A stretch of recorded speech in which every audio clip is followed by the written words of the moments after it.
പക്ഷെ മെസ്സിയുടെ കളി ഞാൻ നേരിട്ട് കണ്ടതാ. കാരണം ഒരു മൂവ് നടത്തി കഴിഞ്ഞാൽ പുള്ളി ഒരു മൂവ് നടത്തി കഴിഞ്ഞാൽ എതിർ ടീം മൊത്തം ബീറ്റണായിട്ടു.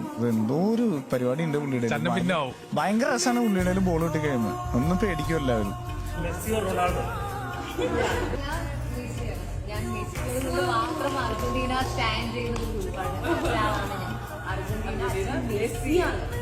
Messi is an all time great.